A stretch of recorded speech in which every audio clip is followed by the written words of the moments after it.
camino, verdad y vida. Francisco Cándido Xavier. Por el Espíritu Emmanuel. Interpretación de los textos sagrados.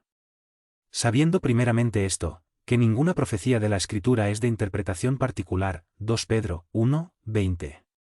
Jesús es el camino, la verdad y la vida. Su eterna en un inicial sobre los milenios terrestres, como el verbo del principio, penetrando el mundo, hace casi 20 siglos. Luchas sanguinarias, guerras de exterminio, calamidades sociales y no le modificaron un tilde en las palabras que se actualizan, cada vez más, con la evolución multiforme de la tierra. Tempestades de sangre y lágrimas nada más hicieron que avivarles la grandeza. Entretanto, siempre perdidos en el aprovechamiento de las oportunidades preciosas, muchas veces, en el curso de las existencias renovadas, hemos despreciado el camino, indiferentes ante los patrimonios y la verdad y de la vida. El Señor, con todo, nunca nos dejó desamparados. Cada día, reforma los tributos de la tolerancia para con nuestras deudas, sin embargo, es de nuestro propio interés levantar el patrón de la voluntad, establecer disciplinas para uso personal y reeducarnos, al contacto del Maestro Divino. Él es el amigo generoso, pero tantas veces y olvidamos el consejo que somos susceptibles de alcanzar obscuras zonas de aplazamiento indefinibles de nuestra iluminación interior para la vida eterna. En el propósito de valorizar la oportunidad de servicio, organizamos este humilde trabajo interpretativo, 1, sin ninguna pretensión a la exegénesis. Concatenamos apenas modesto conjunto de páginas sueltas destinadas a verificaciones comunes.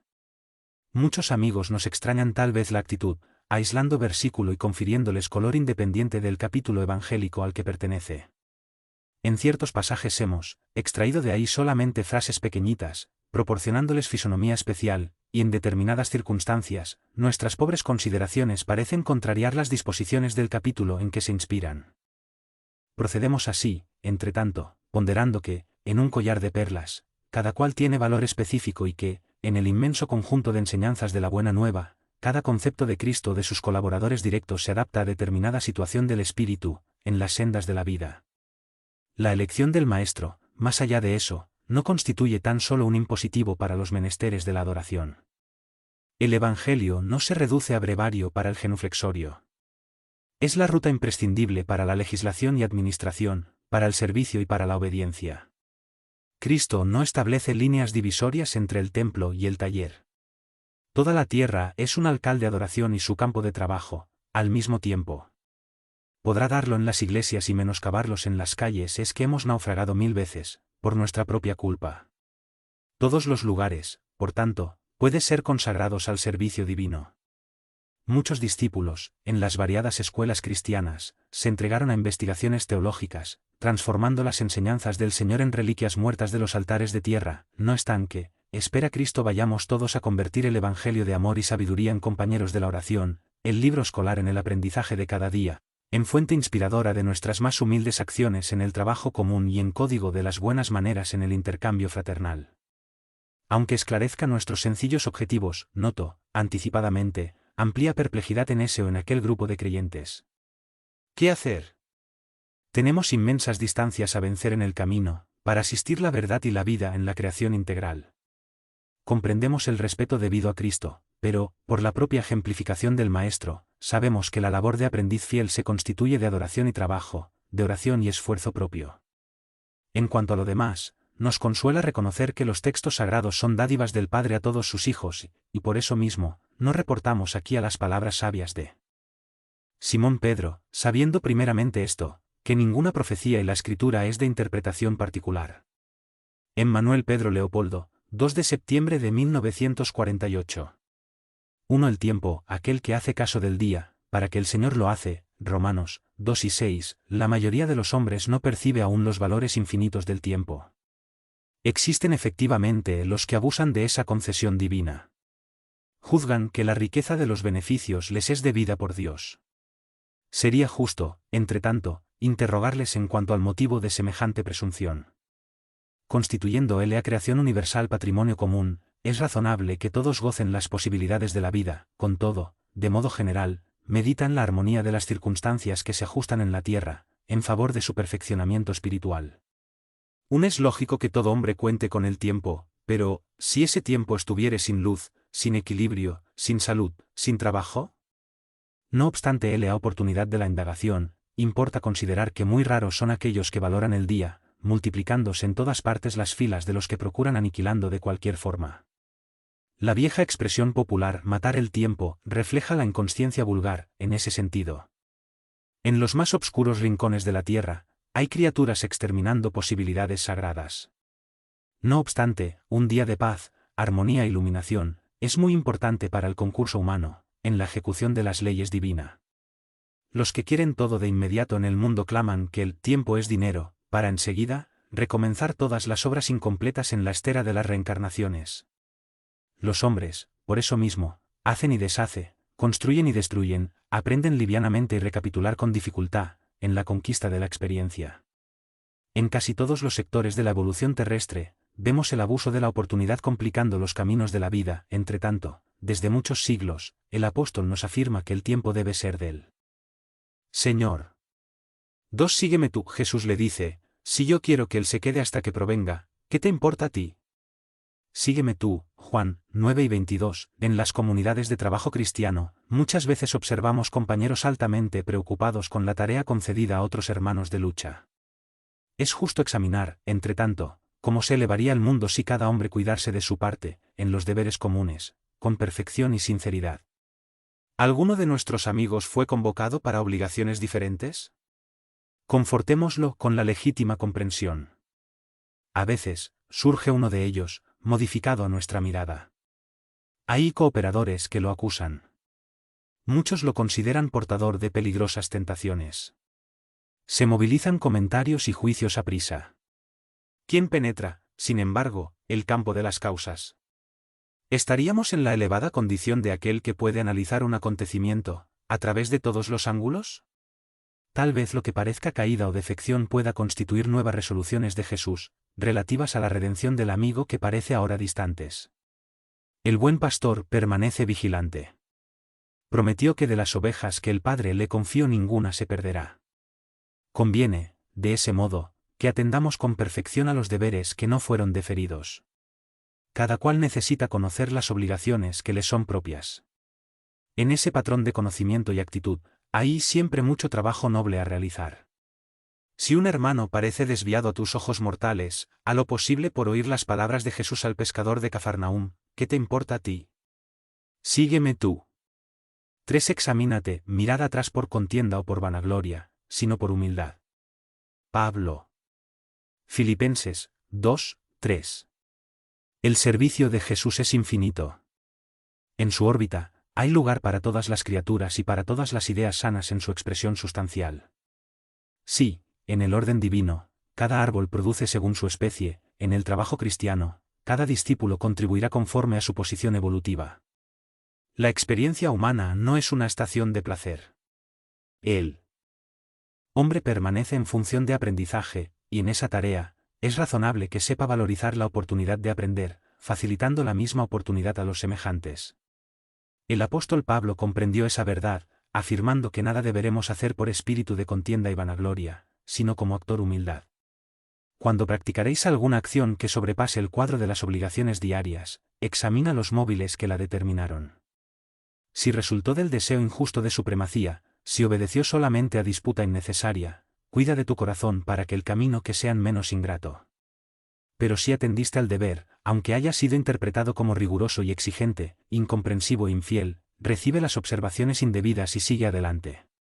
Continúa trabajando en tu ministerio, recordando que, por servir a los demás, con humildad, sin contiendas y vanaglorias, Jesús fue tomado por imprudente y rebelde, traidores de la ley y enemigo del pueblo, recibiendo con la cruz la corona gloriosa. 4. Trabajo, y Jesús le respondió, mi Padre trabaja hasta ahora, y yo también trabajo. Juan 5 y 17. En todos los lugares, observamos criaturas quejosas e insatisfechas. Casi todas piden socorro. Verá las armas el esfuerzo que les fue conferido. La mayoría se rebela contra el género de su trabajo. Los que barren las calles quieren ser comerciantes, los trabajadores del campo preferirían la existencia en la ciudad. El problema, con todo, no es el género de tarea, sino el de comprensión de la oportunidad recibida. De modo general, las quejas, en ese sentido, son hijas de la pereza inconsciente. Es el deseo ingénito de conservar lo que es inútil y ruinoso, de las caídas en el pretérito obscuros. Pero Jesús vino a arrancarnos de la muerte en el error.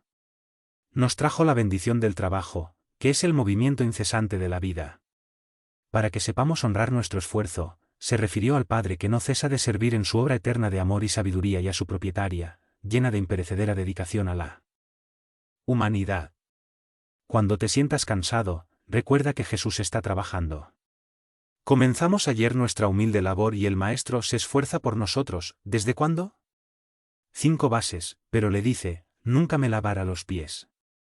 Le respondió Jesús, si yo no te lavare, no tienes parte conmigo. Juan 1:8.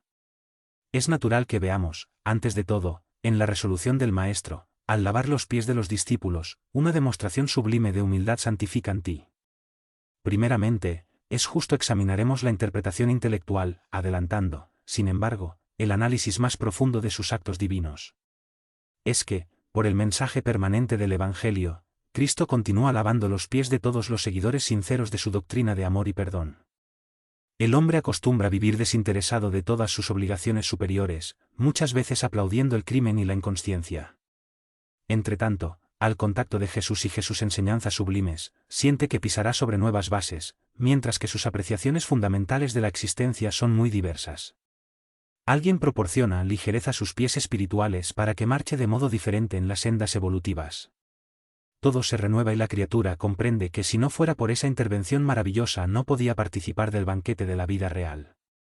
Entonces, como el apóstol de Cafarnaúm, experimenta nuevas responsabilidades en el camino, deseando corresponder a la expectativa divina, ruega Jesús le lave, no solamente los pies, sino también las manos y la cabeza. Esfuerzo y oración y, despedida a la multitud, subió al monte a fin de orar, aparte. Y, llegar ya la tarde, estaba allí solo. Mateo 2:23. De vez en cuando, surgen grupos religiosos que preconizan el retiro absoluto de las luchas humanas para los servicios de la oración. En ese particular, entretanto, el Maestro es siempre la fuente de las enseñanzas vivas. El trabajo y la oración son dos características de su actividad divina. Jesús nunca se encerró a distancia de las criaturas, con el fin de permanecer en contemplación absoluta de los cuadros divinos que iluminaban el corazón, sino también cultivó la oración en su altura celestial. Despedida la multitud, terminado el esfuerzo diario, establecía la pausa necesaria para meditar, aparte, comulgando con el Padre, en la oración solitaria y sublime. Si alguien permanece en la tierra, es con el objetivo de alcanzar un punto más alto, en las expresiones evolutivas, por el trabajo que fue convocado a hacer. Y, por la oración, el hombre recibe de Dios el auxilio indispensable a la santificación de la tarea. Esfuerzo y oración se complementan en el todo de la actividad espiritual. La criatura que solo trabajase, sin método y sin descanso, acabaría desesperada, en horrible sequedad del corazón. Aquella que solo se mantuviese arrodillada, estaría amenazada de sucumbir por la parálisis y ociosidad. La oración ilumina el trabajo, y la acción es como un libro de luz en la vida espiritualizada. Cuida de sus deberes porque para eso permanece en el mundo, pero nunca te olvides de ese monte, localizado en tus sentimientos más nobles, a fin de orar aparte, recordando al Señor. 7. Todo nuevo. Así es que, si alguien está en Cristo, nueva criatura es que todo se hizo de nuevo. Pablo. 2 Corintios 5:17. Es muy común que observemos creyentes inquietos, utilizando los recursos sagrados de la oración para que se perpetúen situaciones injustificables tan solo porque envuelven ciertas ventajas inmediatas para preocupaciones egoístas. Semejante actitud mental constituye resolución muy grave. Cristo enseñó la paciencia y la tolerancia, pero nunca determinó que sus discípulos estableciesen acuerdo con los errores que hacen infeliz al mundo. En vista de esa decisión, fue a la cruz y llegó el último testimonio de no violencia, mas también de no acomodación con las tinieblas en las que se complacen la mayoría de las criaturas. Nos engaña el creciente acerca del camino que le compete. En Cristo todo debe ser renovado, el pasado delictuoso estará muerto, las meditaciones de duda habrán llegado al fin, las viejas reflexiones del hombre carnal darán lugar a la vida nueva en espíritu, donde todo significa que sana reconstrucción para el futuro eterno. Es un contrasentido valerse del nombre de Jesús para intentar la continuación de antiguos errores. Cuando no tenemos la presencia de un creciente de buena palabra, pero sí lo íntimo renovado, dirigiéndose al maestro como un prisionero cargado de cadenas, estemos seguros que ese hermano puede estar a la puerta de Cristo, por la ingerida de las intenciones, no está en ti, no consiguió, aún, la penetración en el santuario de su amor. 8 Jesús vino, más se aniquiló a sí mismo, tomando la forma de siervo, haciéndose semejante a los hombres. Pablo. Filipenses 2, 7. Muchos discípulos hablan de estrenadas dificultades por establecer buenas obras en los servicios de confraternidad evangélica, alegando el estado infeliz de ignorancia en que se complace inmenso porcentaje de criaturas de la tierra. Entretanto, tales reclamaciones no son justas. Para ejecutar su divina misión de amor, Jesús no contó con la colaboración inmediata de espíritus perfeccionados y comprensivos y, sí, se aniquiló a sí mismo, tomando él a forma de siervo, haciéndose semejante a los hombres. No podíamos ir a estar con el Salvador, en su posición sublime, no obstante, el Maestro vino no está nosotros, apagando temporalmente su aureola de luz, para beneficiarnos sin trazos de sensacionalismo. El ejemplo de Jesús, en ese particular, representa lesión demasiado profunda. Nadie alegue conquistas intelectuales o sentimentales como razón para desentenderse con los hermanos de la tierra. Hombre alguno de los que pasaron por el orden alcanzó las culminaciones de Cristo. No obstante, lo vemos a la mesa de los pecadores, dirigiéndose fraternalmente a las meretrices, suministrando su último testimonio entre los ladrones. Si tu prójimo no puede alzarse al plano espiritual en el que te encuentras, puedes ir al encuentro de él, para el buen servicio de la fraternidad y de la iluminación, sin ostentación que le ofenda la inferioridad. Recuerda la demostración del Maestro Divino. Para venir a nosotros, se aniquiló a sí mismo, ingresando en el mundo como hijos vincula y abusen dándose del trabajo glorioso, como siervo crucificado. 9 reuniones cristianas, llegada, pues, la tarde de aquel día, el primero de la semana, y cerradas las puertas de la casa donde los discípulos, con miedo de los judíos, se habían reunido, llegó Jesús y se puso en medio de ellos y les dijo, paz sea con vosotros. Juan 8 y 19. Desde el día de la resurrección gloriosa de Cristo, la humanidad terrena fue considerada digna de eleas relaciones con la espiritualidad. El Deuteronomio prohibiera terminantemente el intercambio con los que hubiesen partido por las puertas de la sepultura, en vista de la necesidad de alejar la mente humana de elecciones prematuras. Entretanto, Jesús, así como suavizara la antigua ley de la justicia inflexible con el perdón de un amor sin límites, alivió en las determinaciones de Moisés, viniendo al encuentro de los discípulos nostálgicos. Cerradas las puertas, para que las vibraciones tumultuosas de los adversarios gratuitos no perturbasen el corazón de los que anhelaban la convivencia divina, es que surge el Maestro muy amado, dilatando las esperanzas de todos en la vida eterna. Desde esa obra inolvidable, estaba instituido el movimiento de intercambio, entre el mundo visible y el invisible. La familia cristiana, en sus variados departamentos, jamás pasaría sin el dulce alimento de sus reuniones cariñosas e íntimas. Desde entonces, los discípulos se reunirían, tanto en los cenáculos de Jerusalén, como en las catacumbas de Roma. Y, en los tiempos modernos, la esencia más profunda de esas asambleas es siempre la misma, sean las iglesias católicas, en los templos protestantes o en los centros espíritas. El objetivo es uno solo, procurar la influencia de los planos superiores, con la diferencia de ti, en los ambientes espiritistas, el alma puede saciarse, con más abundancia, en vuelos más altos, por observarse alejada de ciertos prejuicios del dogmatismo y del sacerdocio organizado. 10 Mediumnidad, y en los últimos días acontecerá, dice el Señor, que de mi espíritu derrama de sobre toda carne, vuestros hijos y vuestras hijas profetizarán, vuestros mancebos tendrán visiones y vuestros viejos soñar sueños. Hechos 2, 17. En el día de Pentecostés, Jerusalén estaba repleta de forasteros. Hijos de la Mesopotamia, de Frigia, de Libia, de Egipto, cretense, árabes, partos y romanos se aglomeraban en la extensa plaza, cuando los discípulos humildes del Nazareno anunciaron la buena nueva, atendiendo a cada grupo de la multitud en su idioma particular. Una onda de sorpresa y alegría ahí dio el espíritu general. No faltaron los escépticos, en el concierto divino, atribuyendo a la locura y a la embriaguez la renovación observada. Simón Pedro se destaca y esclarece que se tratará de la luz prometida por los cielos a la oscuridad de la carne. Desde ese día, las claridades del Pentecostés brillaron sobre el mundo, incesantemente.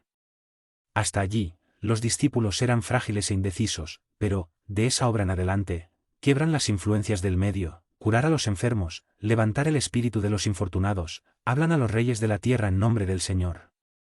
El poder de Jesús se les comunicara a las energías reducidas. se estableciera la era de la mediumnidad, base de todas las realizaciones del cristianismo, a través de los siglos. Contra su influjo, trabajan, hasta hoy, los prejuicios morales que avasallan los caminos del hombre, pero es sobre la mediumnidad, gloriosa luz de los cielos ofrecida a las criaturas, en el Pentecostés, que se edifica en éleas construcciones espirituales de todas las comunidades sinceras de la doctrina de Cristo, y es aún ella aquí, dilatada de los apóstoles al círculo de todos los hombres, resurge en el espiritismo cristiano, como el alma inmortal del cristianismo de revivido. 11 Consuelo, si alguien me sirve, sígame. Jesús. Juan 12 y 26. Frecuentemente, las organizaciones religiosas y mayormente las espiritistas, en la actualidad, están repletas de personas ansiosas por un consuelo. De hecho, la elevada doctrina de los espíritus es la divina expresión del Consolador prometido. En sus actividades resplandecen caminos nuevos para el pensamiento humano, llenos de profundas consolaciones para los días más duros. No obstante, es imprescindible ponderar que no será justo el querer a alguien consolarse, sin darse al trabajo necesario. Muchos piden amparo a los mensajeros del plano invisible, pero, ¿cómo recibirlo, si llegaron al cúmulo de abandonarse al sabor de los ventarrones impetuosos que soplan, fuerte, en los resbaladeros de los caminos? Consuelo espiritual no es como el pan del mundo, que pasa, mecánicamente, de mano en mano, para saciar el hambre del cuerpo, sino, como el sol, que es el mismo para todos, pero penetrando solamente en los lugares donde no se haya hecho un reducto cerrado para las sombras. Los discípulos de Jesús pueden referirse a sus necesidades de consuelo. Eso es natural. Entretanto, antes de eso, necesitan saber si están sirviendo al Maestro y siguiéndolo. Cristo nunca faltó a sus promesas. Su reino divino se yergue sobre consolaciones inmortales, mas, para alcanzarlo, se hace necesario seguirle los pasos y nadie ignora cuál fue el camino de Jesús, en las piedras de este mundo. 12 Educación en el hogar. Vosotros hacéis lo que también visteis junto a vuestro Padre Jesús. Juan 8 y 38. Se preconiza en la actualidad del mundo una educación por la libertad plena de los instintos del hombre, olvidándose, poco a poco, las antiguas enseñanzas. Encuentra la formación del carácter en el hogar. La colectividad, sin embargo, tarde o temprano, será obligada a reajustar sus propósitos. Los padres humanos tienen que ser los primeros mentores de la criatura. De su misión amorosa, proviene la organización del ambiente justo. Medios corrompidos significan malos padres entre los que, el peso de largo sacrificio, consigue mantener, en el descuido colectivo, la posible seguridad contra el desorden amenazador. La tarea doméstica nunca será una válvula para goces improductivos, porque constituyen trabajo y cooperación con Dios. El hombre o la mujer que deseen al mismo tiempo ser padres y gozadores de la vida terrestre, están ciegos y terminarán sus locos esfuerzos, espiritualmente hablando, en la franja común de la inutilidad. En Madrid se improvisarán psicólogos para sustituir la educación en el hogar como sucédanos abstrusos te envenenan el alma. Solo un espíritu que haya comprendido la paternidad desvíos, por encima de todo, consigue escapar a la ley por la cual los hijos siempre imitarán a los padres, aun cuando estos sean perversos. Hoy damos la palabra de Cristo, y si tiene hijos en la tierra, guardad, como advertencia, la declaración del Maestro. 13. ¿Qué es la carne? Si vivimos en espíritu, andemos también en espíritu. Pablo. Gálatas 5 y 25. Casi siempre, cuando se habla de espiritualidad, se presentan muchas personas que se quejan de las exigencias de la carne. Es verdad que los apóstoles muchas veces hablaron de concupiscencias de la carne, de sus criminales impulsos y nocivos deseos. Nosotros mismos, frecuentemente, nos sentimos en la necesidad de aprovechar el símbolo para tornar más accesible las lecciones del Evangelio. El propio Maestro mostró que el espíritu, como elemento divino, es fuerte, pero que la carne como expresión humana, es débil. Entretanto, ¿qué es la carne? Cada personalidad espiritual tiene su cuerpo fluídico y, ¿aún percibisteis, por ventura, que la carne es un compuesto de fluidos condensados? Naturalmente, esos fluidos a reunirse, obedecerán a los imperativos de la existencia terrestre, en lo que designa es como ley hereditariedad, pero, ese conjunto es pasivo y no determina por sí. Podemos figurarlo como casa terrestre, dentro de la cual el espíritu es el dirigente, habitaciones a que tornará las características buenas, las de su poseedor. Cuando hablamos de pecados de la carne, podemos traducir la expresión como faltas debidas a la condición inferior del hombre espiritual sobre el planeta. Los deseos ignominiosos, los impulsos deprimentes, la ingratitud, la mala fe, el trazo del traidor, nunca fueron de élea carne. Es necesario que se instale en el hombre en la comprensión de su necesidad de autodominio, despertando de las facultades disciplinadas y renovadoras de sí mismo, en Jesucristo. Uno de los mayores asuntos de algunos discípulos es atribuido al conjunto de células pasivas, que sirven al hombre, la paternidad de los crímenes y desvíos de la tierra, cuando sabemos que todo procede del Espíritu. 14. En ti mismo, ¿tiene fe? Tenla en ti mismo, delante de Dios. Pablo. Romanos 2 y 22. En el mecanismo de las realizaciones diarias, no es posible olvidar la criatura, aquella expresión de confianza en sí misma, y que debe mantener en la esfera de las obligaciones que tiene que cumplir a la vista de Dios. Los que viven en la certeza de las promesas divinas son los que guardan la fe en el poder relativo que les fue confiado y, aumentándolo por el propio esfuerzo, prosiguen en las edificaciones definitivas, con vista a la eternidad.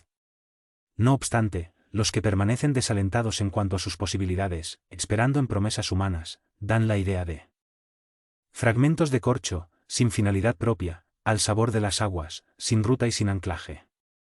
Naturalmente, nadie podrá vivir en la tierra sin confiar en alguien de su círculo más próximo, pero, la afección, o el lazo amigo, al calor de las dedicaciones elevadas no pueden excluir la confianza en sí mismo, delante del Creador. En la esfera de cada criatura, Dios puede todo, no dispensa, sin embargo, la cooperación, la voluntad y la confianza del Hijo para realizar.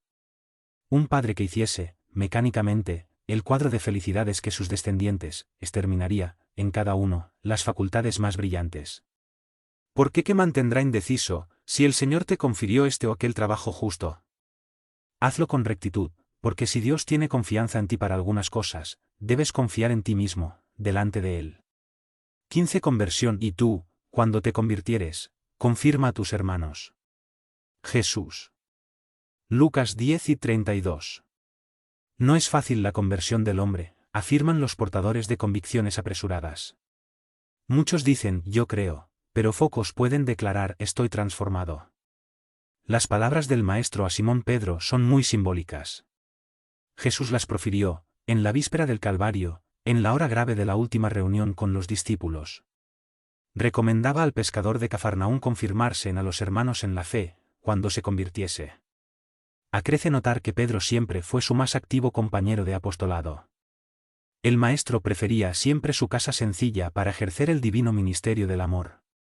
Durante 3 años consecutivos, Simón presenció acontecimientos asombrosos. Vio leprosos limpios, ciegos que volvían a ver, locos que recuperaba la razón, se deslumbra con la visión del Mesías transfigurado en el Tabor, asistiera a la salida de Lázaro de la oscuridad del sepulcro, y, no obstante, aún no estaba convertido. Serían necesarios los trabajos inmensos de Jerusalén, los sacrificios personales, las luchas enormes consigo mismo, para que pudiese convertirse al Evangelio y dar testimonio de Cristo a sus hermanos. No será por maravillarse tu alma, ante las revelaciones espirituales, que estarás convertido y transformado para Jesús. Simón Pedro presenció esas revelaciones con el propio Mesías y le costó mucho obtener esos títulos. Trabajemos, por lo tanto, para convertirnos. Solamente en esas condiciones, estaremos habilitados para el testimonio. 16. Enderezad los caminos, enderezad el camino del Señor, como dice la profecía de Isaías. Juan el Bautista. Juan 1, 23. La exhortación del precursor permanece en el aire, convocando a los hombres de buena voluntad a la regeneración de las sendas comunes. En todos los tiempos, observamos criaturas que se candidatean a la fe, que anhelan por los beneficios de Cristo. Claman por su paz, por la presencia divina, a veces, después de transformar los mejores sentimientos en inquietud injusta, acaban desanimadas y vencidas. ¿Dónde está Jesús que no les vino al encuentro de los sucesivos ruegos? ¿En qué esfera lejana permanecerá el Señor, distante de sus amarguras?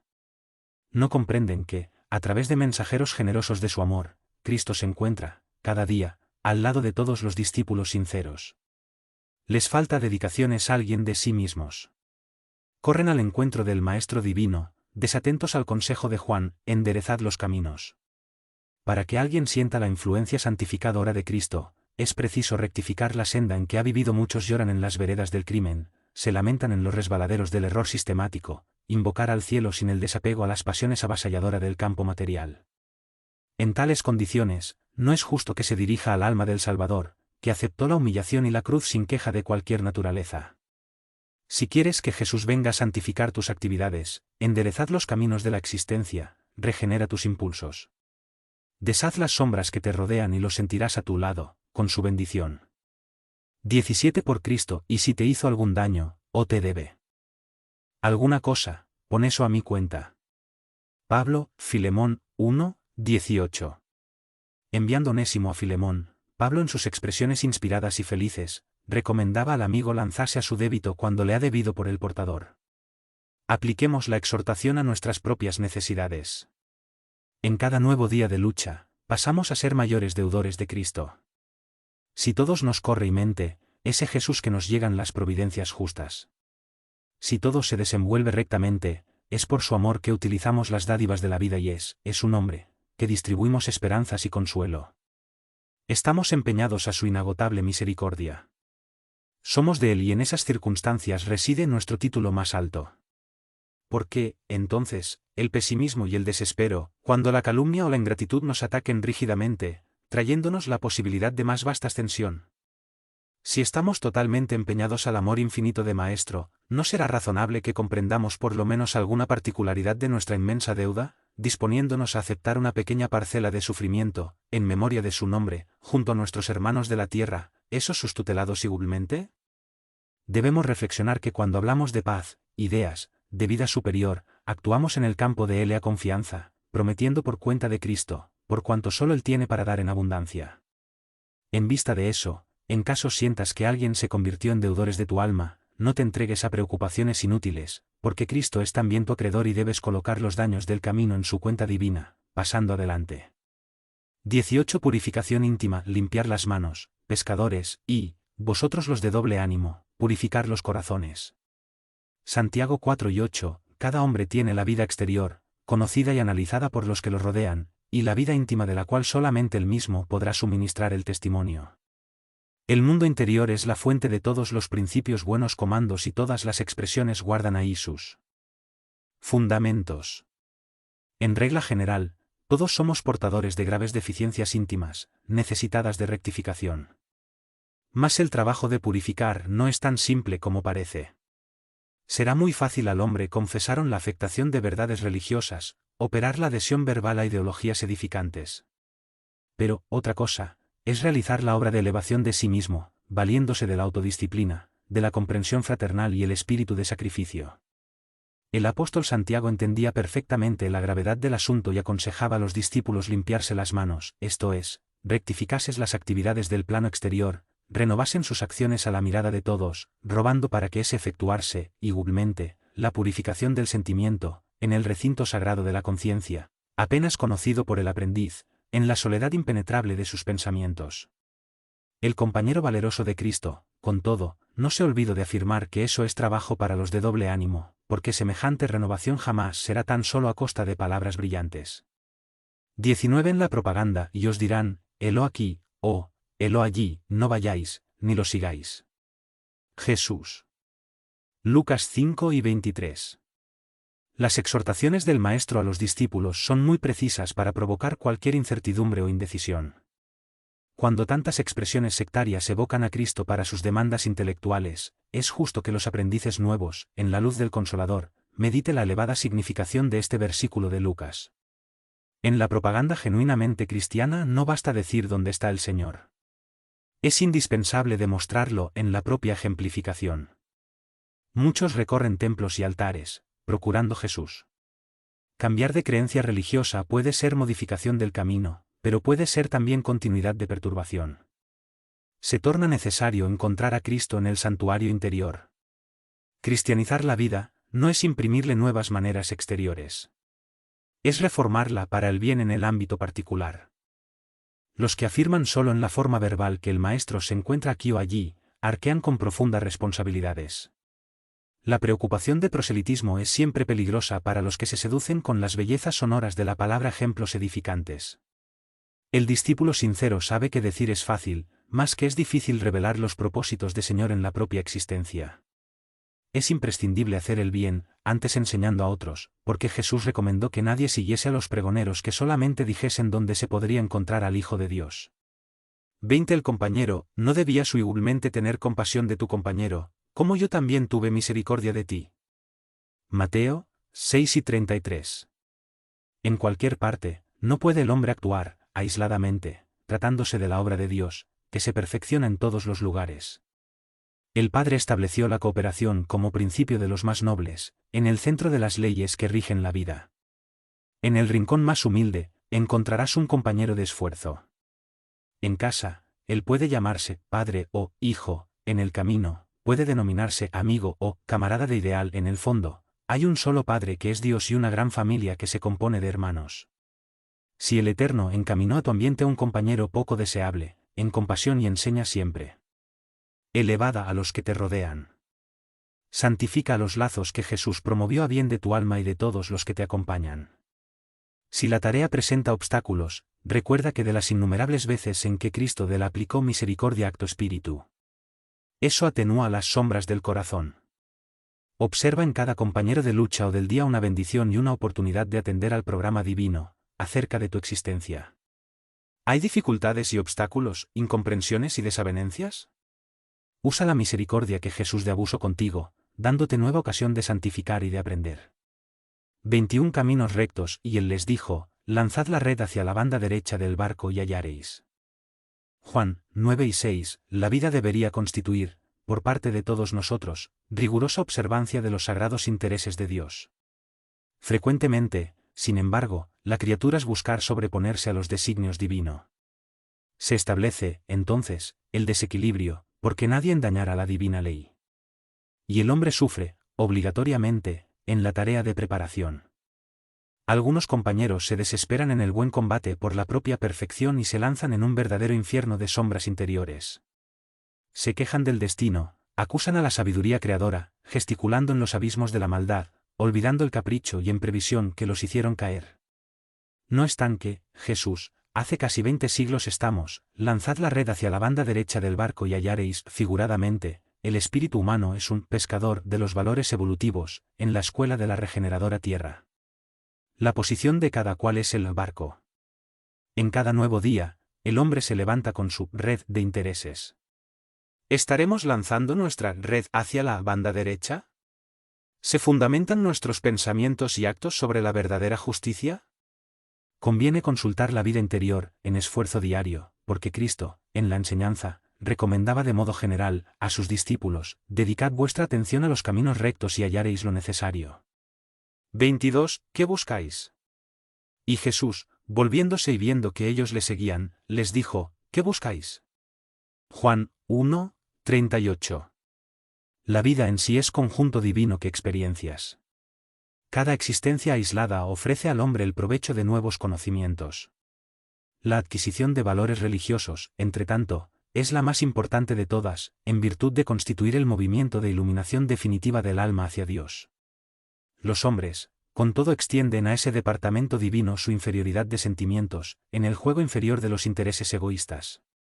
Los templos de piedra están llenos de promesas injustificables y devotos absurdos. Muchos devotos entienden encontrar en la divina providencia una fuerza sobornables, contaminada de privilegios y preferencias. Otros se socorren del plan espiritual con el propósito de solucionar problemas mezquinos. Se olvidan de que Cristo enseñó y ejemplificó. La cruz del Calvario es símbolo vivo. Quien desea la libertad, necesita obedecer a los designios supremos. Sin la comprensión de Jesús, en el campo íntimo, asociada a los actos de cada día, el alma será siempre la prisionera de preocupaciones inferiores. Nadie olvide la verdad de que Cristo se encuentra en el umbral de todos los templos religiosos del mundo, preguntando, con interés, a los que entran: ¿qué buscáis? 23 Vivir por la fe más el justo vivirá por la fe. Pablo. Romanos 1:17. En la epístola a los Romanos, Pablo afirma que el justo vivirá por la fe. No pocos aprendices interpretaron arrebatadamente la selectiva. Supusieron que vivir por la fe sería ejecutar rigurosamente las ceremonias exteriores de los cultos religiosos. Frecuentar los templos, armonizarse con los sacerdotes, respetar la simbología sectaria, indicarían la presencia del hombre justo. Pero no siempre vemos al buen ritualista aliado al buen hombre. Y, antes de todo, es necesario ser criatura de Dios, en todas las circunstancias de la existencia. Pablo de Tarso quería decir que el justo será siempre fiel, vivirá de modo invariable, en la verdadera fidelidad al Padre que está en los cielos. ¿Los días son risueños y tranquilos? Tengamos buena memoria y no desdeñemos la moderación. ¿Son oscuros y tristes? Confiamos en Dios, sin cuyo permiso la tempestad no se abatiría. ¿Vino el abandono del mundo? El Padre jamás nos abandona. ¿Llegaron las enfermedades, los desengaños, la ingratitud y la muerte?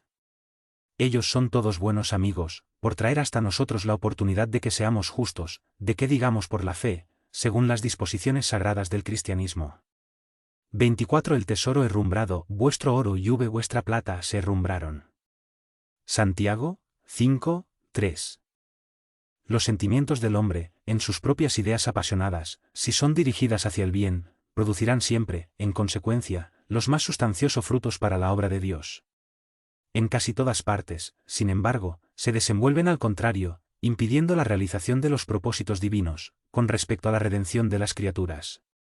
De modo general, vemos el amor interpretado tan solo a la cuenta de emociones transitorias de los sentidos materiales, la beneficencia produciendo perturbación entre decenas de personas para atender a 3 o 4 enfermos, la fe organizando guerras sectarias, el cielo sagrado de la existencia creando egoísmo fulminante. Aquí, el perdón habla de dificultades para expresarse, allí, la humildad pide la admiración de los demás. Todos los sentimientos que nos fueron conferidos por ellos son sagrados. Constituyen el oro y la plata de nuestra herencia, mas como asevera el apóstol, dejamos que las dádivas se herrumbrasen, en el transcurso del tiempo. Se hace necesario que trabajemos, afanosamente, por eliminar la herrumbre que nos atacó los tesoros del espíritu. Para eso, es indispensable que comprendamos en el Evangelio la historia de la renuncia perfecta y del perdón sin cálculos, a fin de que estemos caminando, verdaderamente, al encuentro de Cristo. 25 Tened calma, y dice Jesús, mandar a sentar a los hombres. Juan 6 y 10. Este pasaje del Evangelio del cual es de los más significativos. Se verifica cuando la multitud de casi 5.000 personas tiene necesidad de pan, en el aislamiento de la naturaleza. Los discípulos están preocupados. Felipe afirma que 200 monedas no bastarán para atender la dificultad imprevista. Andrés conduce al maestro un joven que traía consigo 5 panes de cebada y los precios. Todos discuten.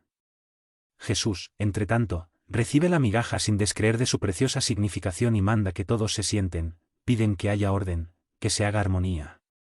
Y distribuye el recurso con todos, maravillosamente. La grandeza de la elección es profunda. Los hombres hambrientos de paz reclaman la existencia de Cristo.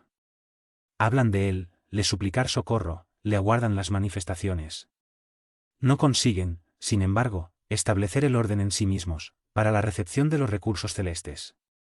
Mezclan a Jesús con sus implicaciones, sus ansiedades locas y sus deseos criminales. Naturalmente se desespera, cada vez más desorientados, porque no quieren oír la invitación a la calma, no se sientan para que se haga el orden, persistiendo en mantener su propio desequilibrio.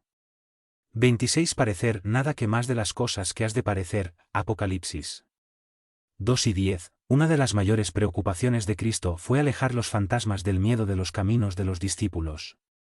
La adquisición de la fe no constituye fenómeno común en las sendas de la vida. Traduce plena confianza. Al final, ¿qué significa la parecer? El sufrimiento de muchos hombres, en esencia, es muy semejante al del niño que perdió sus juguetes. Numerosas criaturas se sienten eminentemente sufridoras, por no ser de su posible la práctica del mal, se rebelan otras porque Dios no les atendió los caprichos perniciosos. A fin de prestar la debida cooperación al Evangelio, es justo que nos incorporemos a la caravana fiel que se puso camino del encuentro con Jesús, comprendiendo que el amigo leal es el que no procura contender y está siempre dispuesto a la ejecución de las buenas tareas. Practicar el espíritu de servicio evangélico es compartir las decisiones del Maestro, cumpliendo los designios divinos del Padre que está en los cielos. No temamos, pues, lo que podemos venir a sufrir. Dios es Padre magnánimo y justo.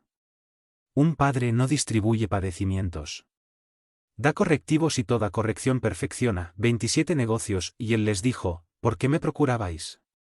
¿No sabéis que me conviene tratar de los negocios de mi Padre?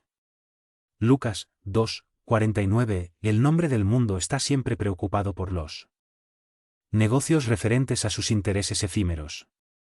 Algunos pasan la existencia entera observando la cotización de las bolsas.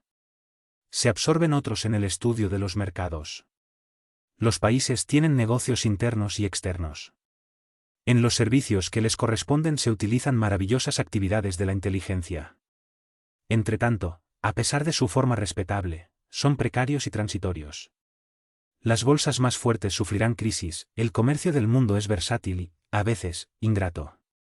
Son muy raros los hombres que se consagran a sus intereses externos frecuentemente, se recuerdan de eso, muy tarde, cuando cuerpo permanece a morir. Solo entonces, quiebran el olvido fatal. No obstante, la criatura humana debería entender en la iluminación de sí misma el mejor negocio de la tierra, por tanto semejante operación representa el interés de la providencia divina, a nuestro respeto. Dios permitió las transacciones en el planeta, para que aprendamos la fraternidad en las expresiones del cambio, dejó que se procesasen los negocios terrenos, de modo a diseñarnos, a través de ellos, cuál es el mayor de todos. Es por eso que el Maestro nos habla claramente en las anotaciones de Lucas: ¿no sabéis que me conviene tratar de los negocios de mi Padre?